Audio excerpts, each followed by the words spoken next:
Welcome to the Grizzled Geek in Review for July 26, 2018. I'm Mike. Doug. And today's top news story is, it's my birthday. I'm officially an old man now, so. Older man. Older man. Yeah, true. You're older than I am, aren't you? Yeah. Oh, wow. See, I don't feel so good anymore, see? Yeah. And I have more hair than he does, so. Yeah. Shave it all off here. All right. All right. Today, we're talking post San Diego Comic-Con week. Yes. All the news broke literally the day we put our news out last week. So while you were watching our old and busted news, the new fresh hotness was playing on every other site. Yeah. Which is one of the drawbacks of recording news once a week. Yeah. But probably one of the biggest stories to come out was our first one we're going to talk about. James Gunn was fired from Guardians of the Galaxy 3 by Disney for some decades-old tweets that he posted. That a conservative blogger who had issues with James Gunn because he's very critical of the president. Yeah. Decided to drag them up and started, now these tweets, like I said, they're decades old. He's already apologized for these, right? And has deleted them before that. People knew about these, right? He's already said, like, hey, it's James Gunn. They were, to be fair, they were in very bad taste. Yeah. They were very bad.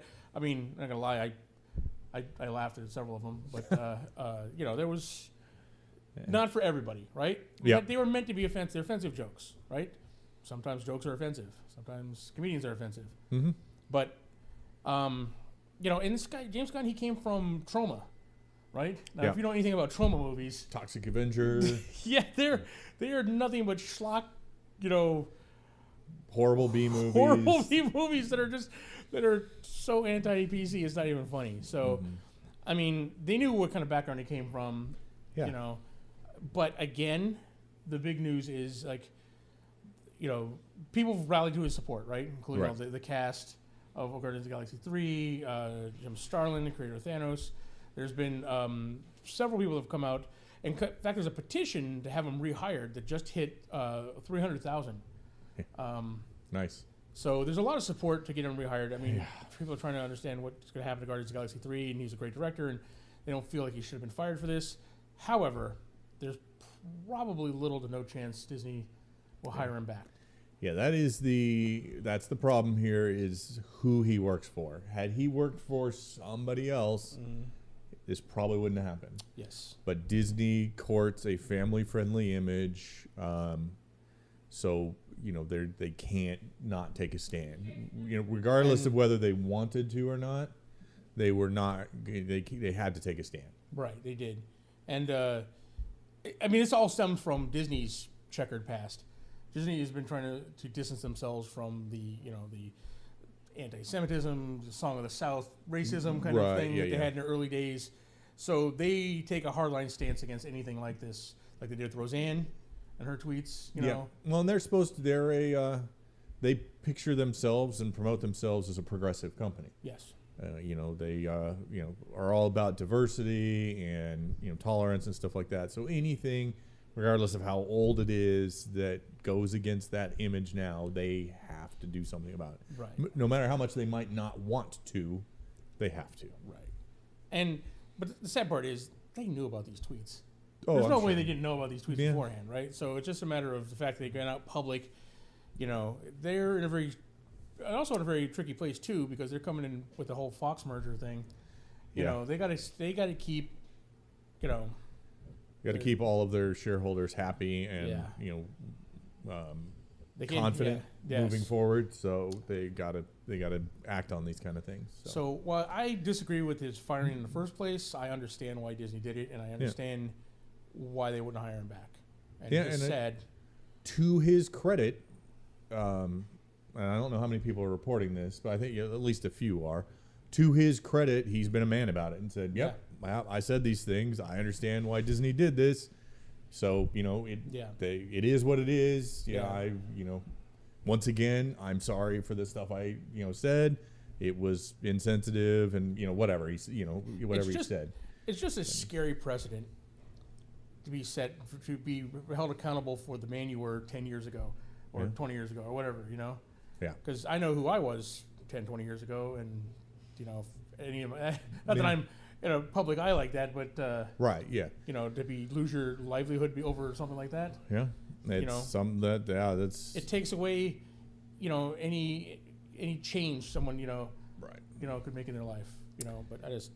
Yeah, I mean, it's a delicate balance. People want, well, I don't know how much people want freedom of speech anymore. I think people want freedom of speech about what they want, but they want their freedom of speech, not other people's freedom of speech. But what people don't realize is freedom of speech only pertains to the government making laws about it. It's not about. You can say whatever you want, but there's drawbacks to it. There will be consequences to what you say. So remember that. I mean, we're the social media generation. Be careful what you put online, because it will. Somebody has saved it, and it will come back to bite you at some point. Because luckily, when we were young and dumb, there was no recording of any of this stuff. We didn't have phones with cameras on it. We didn't. No. All of our dumb activity. Not that we did plenty of dumb stuff back in the past, but it wasn't recorded or put on Facebook for everybody to see.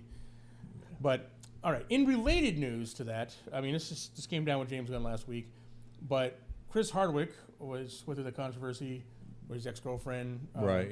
Lori Dykstra came out and not naming him specifically, but alleged abuse. And from somebody. From somebody. Yeah, she didn't say him. Everyone assumed it was him. He got fired. He lost, gets associated with Nerdist. He lost his gig at Comic-Con. He lost AMC fired him. Well, after a comprehensive investigation by AMC into the allegations, they hired him back. Okay. He's now officially back as good for him.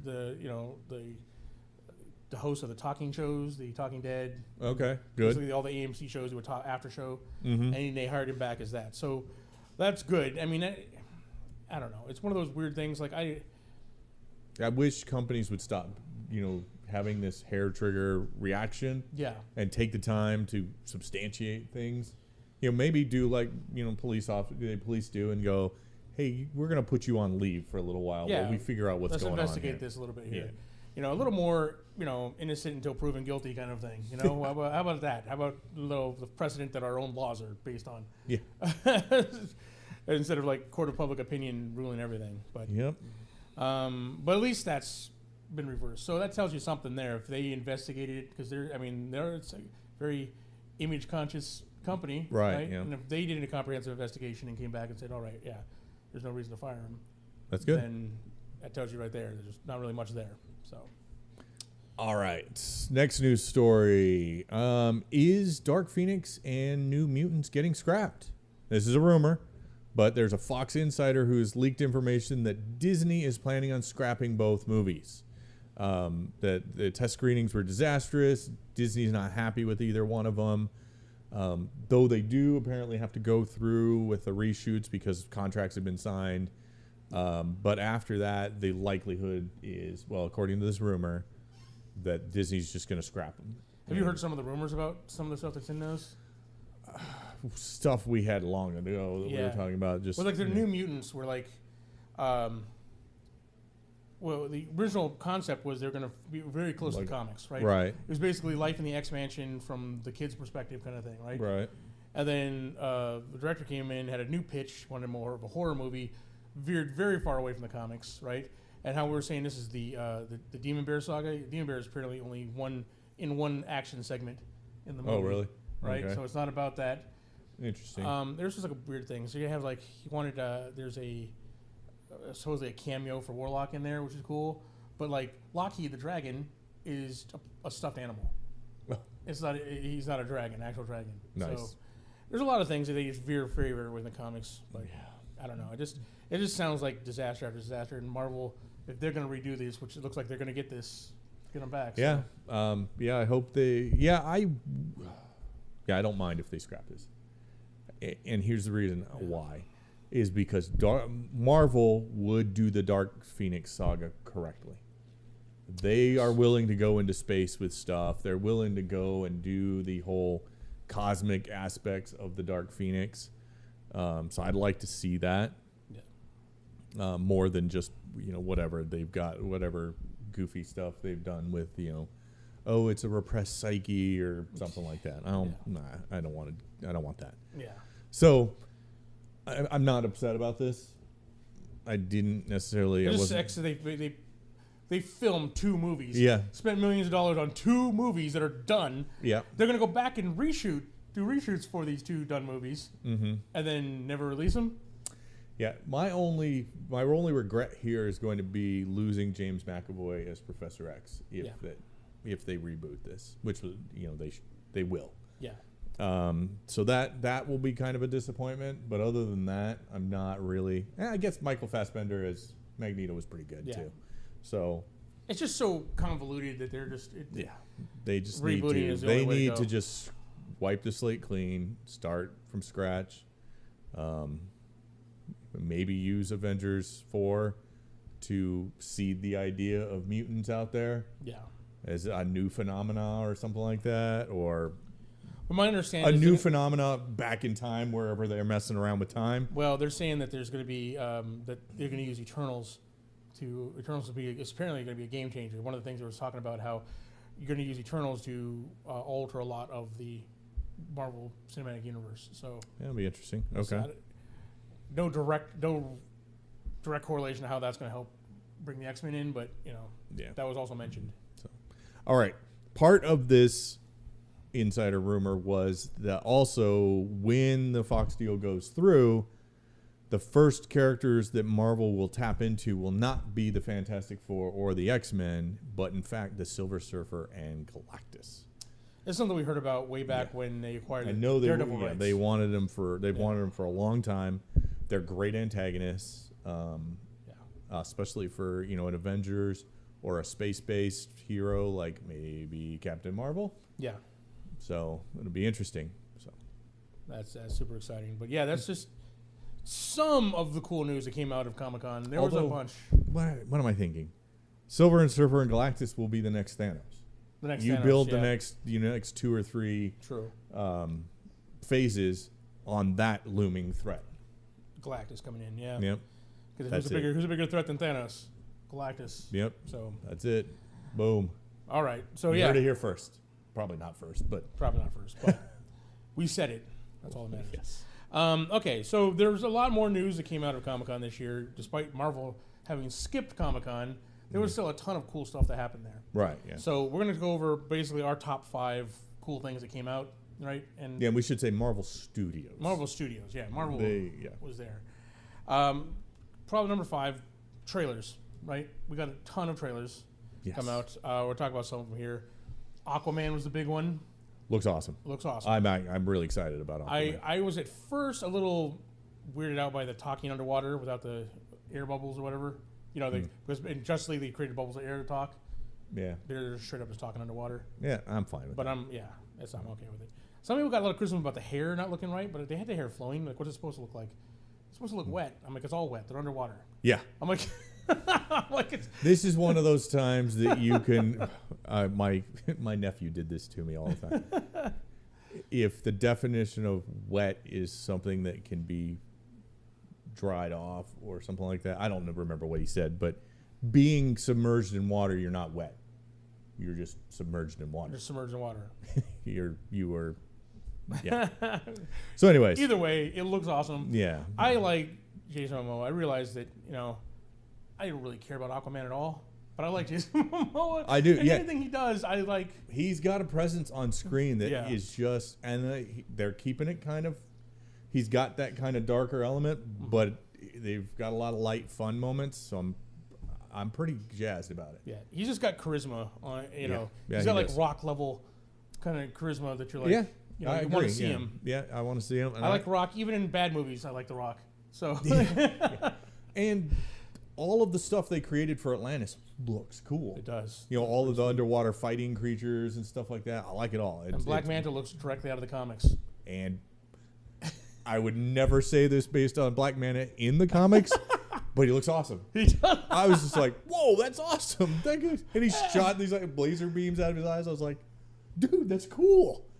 Every time I think of Black Manta, I think of the old Justice League or the old Justice Friends or whatever. Yeah. Super Friends. They did condense it a little. It's not like not a giant super thin and way out here, but they made it a little more He looks dive good, though. helmet-ish, but Yeah. yeah, it looks cool. He looked good. All right, let's move on And to was the next that- trailer. Just real quick, was that John Boyega?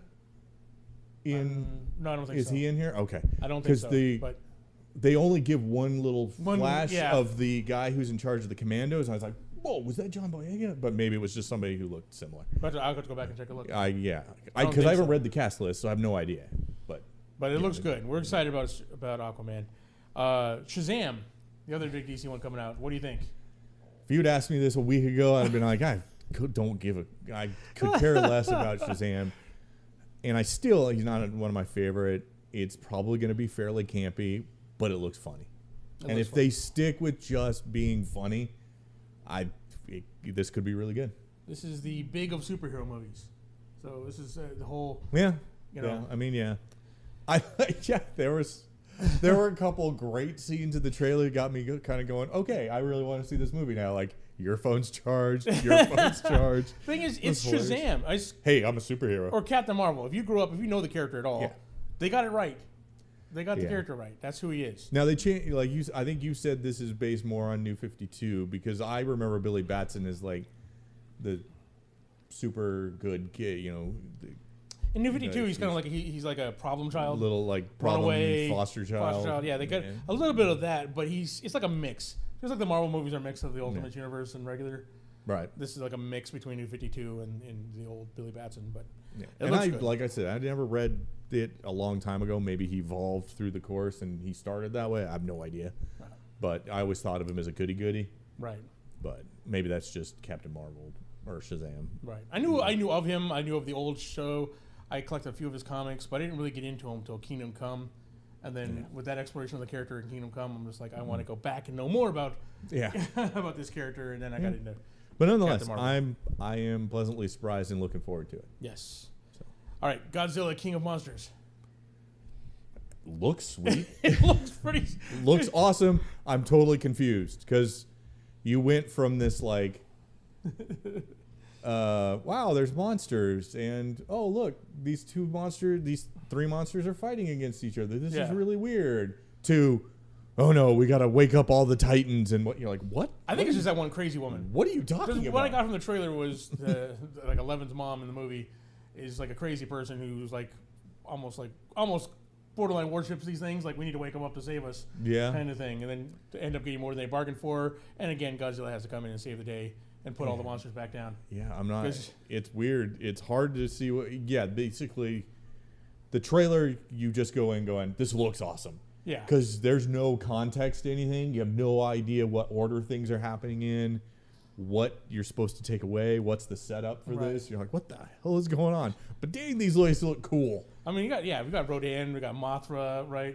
You got all. What's the turtle one again? Is if you want to say Ghidorah, not King Ghidorah. King Ghidorah is the three-headed one. Yeah. I don't. I forget to remember, but they got them all in the movie here. It looks awesome. And apparently, we're going to call her 11 because I can't remember the actress's name, but she apparently has some sort of bond with them because they all react to her somehow. That's true. It seems, at least in the trailer. Yeah, kind of hint which is cool. I'm happy with that. Again, looking at this movie, one thing that keeps in the back of my mind after this is that they want to do the King Kong versus Godzilla movie, and again, especially that last scene with Godzilla walking through the city. I'm like, even though they like tripled the size of King Kong for the last King Kong movie, he's so tiny compared to Godzilla. I'm like, one's a monkey that climbs building, other's a big lizard that steps on them. Yeah. So hopefully they won't. I mean, they did it in the old one. Of course, they have significantly upsized Godzilla too. Yeah, they did. From what he was in the old. But either way, it's not a real matchup, and I kind of hope they don't do it. Yeah, I don't know. I like keep Godzilla on his own. Because I like King Kong and I like Godzilla. I don't know which one I want to win. Godzilla should win. Yeah. But no questions. All right, and then the final trailer that we got. I mean, not the final one we got, but of the ones we are really the movie trailer ones. Movie trailer ones. Glass. This is the movie I'm probably most anticipating out of the Comic-Con releases. Yeah, and I see what you meant because I just got to see it today. Yeah. So I saw what everybody was talking about with the. Are they insane or not? Are they crazy? Is this all happening in there? Is this all happening in their minds? And if it wasn't a Shyamalan movie, you'd be like, You know, You'd be no, because they obviously break out and start doing stuff. Yeah. But do they? But do they? Are they all really dead already? Unbreakable is one of my favorite superhero movies of all time. Glass is imagining this all in his mind. Yeah, who knows what's going on with this? Yeah, who knows? But yeah, Unbreakable is one of my favorite comic movies of all time, and Split was really a really great movie. So I'm super stoked for this. Like I said, James McAvoy is such a great actor. He is. He's really that's the biggest loss for if the X-Men get rebooted. But yeah. I loved him in the Dune miniseries. He was really good as Paul Atreides, or not Paul Atreides, as Leto, Paul's son. Yeah, man. He's a good actor. He's a good actor. So I am looking forward to Glass a lot. Yeah. Love everybody who's involved in this movie. Big fan. Big fan. All right. The second thing, cool, besides trailers, the TV news. We got a bunch of movies from all the comic book TV stuff at the Comic-Con, including an Iron Fist 2 trailer or, teaser. Teaser, really. No. But the image they showed, the footage they showed at the con showed teased Typhoid Mary, Daughters of the Dragon, which after watching Luke Cage season 2, I'm like really excited for Misty and Colleen to team up. Yeah. I still haven't got to see it. Yeah, Doug still hasn't seen it. We haven't talked about it yet because Doug hasn't seen it. Too much happening. And as if there wasn't enough in the Berlanti Arrowverse, whatever you want to call it, Stargirl from Legends of Tomorrow. Well, and what was she's originally from Justice Society. Yeah. I was like something with justice in it. Yeah. She's got the Star Staff or whatever it's called. She was cool in Legends of Tomorrow, so she's going to get her own series now, which is cool. And then we finally get a teaser for The Flash, the new season, and he finally gets his costume ring. The ring from the comics. We got to see Reverse Flash use the suit and the ring. Right, before, yeah. But this is the first time Barry actually gets the suit within the ring, so that's awesome. That'd be cool. Yeah. All right, number 3 news, the cool news that came out of San Diego Comic-Con. Batman Hush is getting its own animated movie. Nice. So, is it going to be on the Disney Universe? I'm going to assume that's where they're going to Or not Disney Universe. Sorry. DC Universe. DC Universe, yeah. I'm going to assume, because that's where most of their stuff comes in. But DC is really good at their animation. Their animation studio is on point. So right, yeah. That's their best movies, yeah. Yeah. And Hush is a great story, so... still doesn't make me. This next story still doesn't make me want to watch this show. I hear it's good. All right, so number 2, we get news about the second season of Krypton, which I've not seen because the idea was so ridiculous to me. Right. It just sounded like another Gotham. But several people have said, who went in like me, going, "This is going to be stupid," who don't like Gotham, have said, "Wow, it's really good." So, a series about Seg-El, Superman's grandpa. Okay. Pre-destruction of Krypton. But apparently there's time travel in it. Brainiac's the main bad guy. Apparently it's really cool. And it's going to be even cooler next year because one of the other things coming out of San Diego Comic-Con is that Lobo. Potentially cool. As long as they don't do New 52 Lobo. Oh, God, no New 52 Lobo. But Lobo, the main bastard himself, is going to be live action for the first time ever. I know, rumor is Michael Bay is working on a movie, but that'll never see the light of day. But we'll see Lobo in the flesh. Hopefully it's classic Lobo. Yeah. That would be cool. Yeah.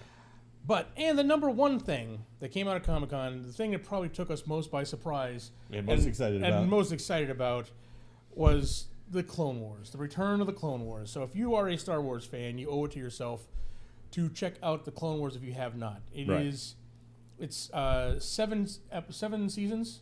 Yes. No, this is going to be season 7. This will be season 7. Yeah. It was 5.5. Then they kind of came out with the last half of season 6. And then now they're coming out with season 7. Season 7, yeah.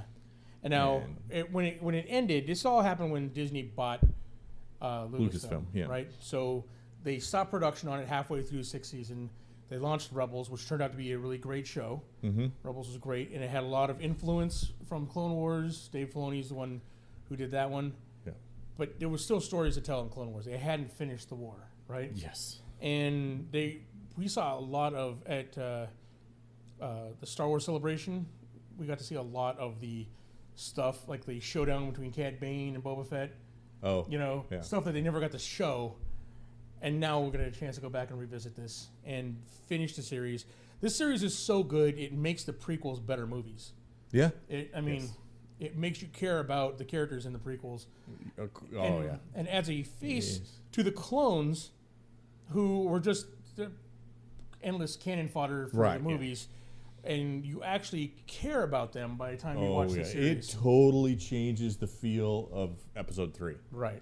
If you've watched all of the Clone Wars, then you watch the Episode 3 again, you're just like, oh wow, this is way different. It even enhances, the Anakin Skywalker performance when you realize that it wasn't just the sudden drop off a cliff it was in the movies. Yeah. You actually get to see the gradual turning of Anakin to the dark side. And you understand the turn a lot better than just in the movies, going, I'm just a brooding, angsty person. Right, yeah. Now I'm going to kill younglings. So, yes, Clone Wars, amazing series. Check it out, and we're going to get to finish it. So, now is that going to be on Disney's? I got to assume it's going to be on the Disney streaming service. Because remember, they were talking about 3 Star Wars series in development, one of them animated. Yeah. This is probably the animated series in development. So. Be interesting. So there you have us. Comic-Con wrap up of 5 cool things we liked. Yes. Now for something that just is confusing as all hell.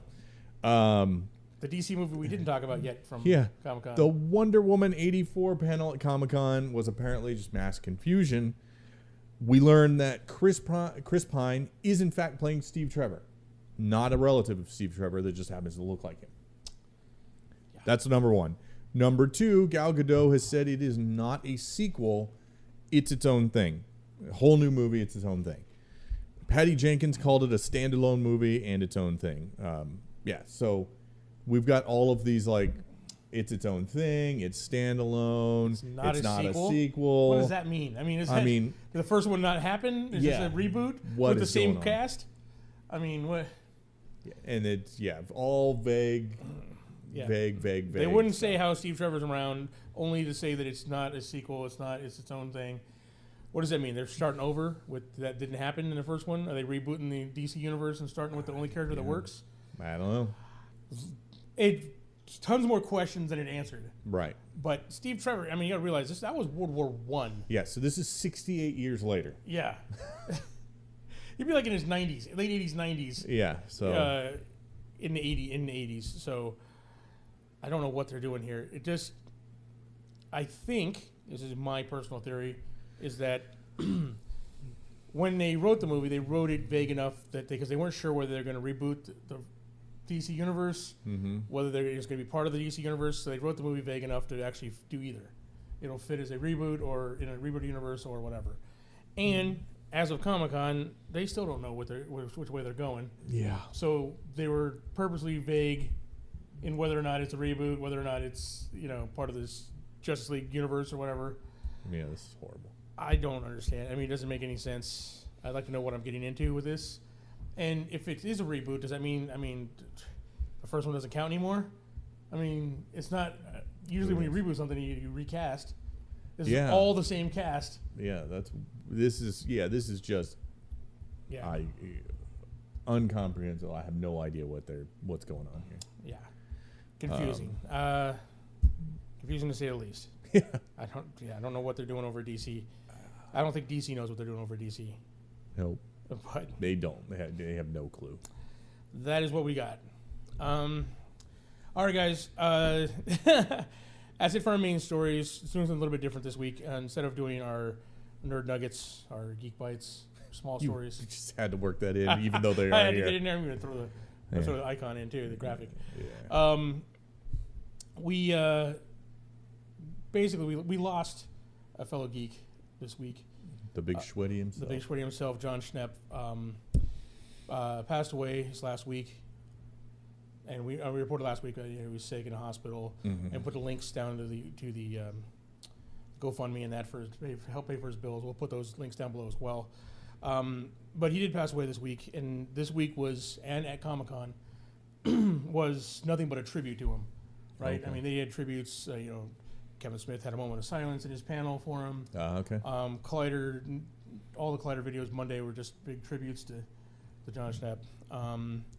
And I've been a fan of Jon Schnepp's for a while, right? He was someone I looked up to, someone I admired. But I was aware of what he'd done in the past. I knew he was he did Metalocalypse for Adult Swim. I know he did like several cameos and several things. I know he did The Death Superman Lives.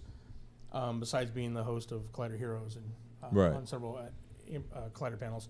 But until I actually started digging into what he, when all the news came up about his death, I had no idea how prolific he was and how much his talents reached out there. I mean, he was director. First, his directing talent. He did Upright Citizens Brigade, Metalocalypse, Venture Brothers, the Black Panther animated movie, ABC's of Death, and The Death of Superman Lives. Okay. Which and he's worked on Space Ghost Coast to Coast, Aqua Teen Hunger Force. Yeah. He has several cameos, including appearing in music videos. He was a mad scientist in an Ozzy Osbourne video. That's cool. I mean, the guy, he did quite a bit. Plus, he lended his voice to several things. Not to mention, like I said, being the host of Collider Heroes, one of my favorite weekly shows. Right. So, we just want to take a moment, kind of celebrate Jon Schnepp, an inspiration to us, and to say farewell because, the world of geekdom just a little bit dimmer without him. He was a shining example of the good side of nerd culture, right? He was always like he was very passionate about what he did, but he was also very a positive person. So right. I never met Jon Schnepp personally, but I followed his work and I was a big fan of him for years, and I looked up to him. So, John, you will be missed. But that about does it for us this week. Yep. Wow. I mean, a lot of crazy news coming out of Comic-Con. To say the least. Despite Marvel not having been there, there's still a ton of information to come out of it. So, thank you for sitting with us as we parse through this and pick out our favorites. So excited about Clone Wars. Yeah. So can't wait. What are you excited about coming out of Comic-Con? What did they not talk about Comic-Con that you'd like to see? Leave a comment down below on this or any of the subjects we went over. We'd love to hear from you guys, but please like, subscribe, share with your friends, and if you want to support the channel and what we do here, you can do so down through our links down below. And pay attention, coming soon, if you are a gamer, if you're into tabletop gaming, either role-playing, miniature gaming, board gaming, that kind of thing, keep a lookout for our new channel that's coming out soon, the Grizzled War Master, where Doug and I do playthroughs of board games. We get back into miniature wargaming, and take you through, that massive drain on your wallet that is miniature wargaming. As we get into painting videos and collecting and do battle reports from that, plus reviews of games and everything else. So, and all our gaming content from this channel will be over at that one as well, including your Star Wars.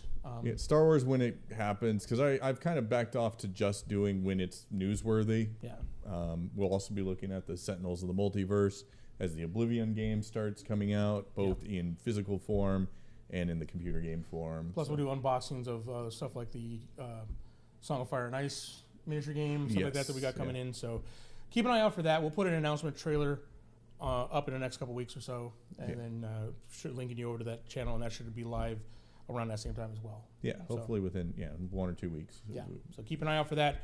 We keep you posted here. So thanks, guys, and we'll see you again next week with some more nerd news. Bye.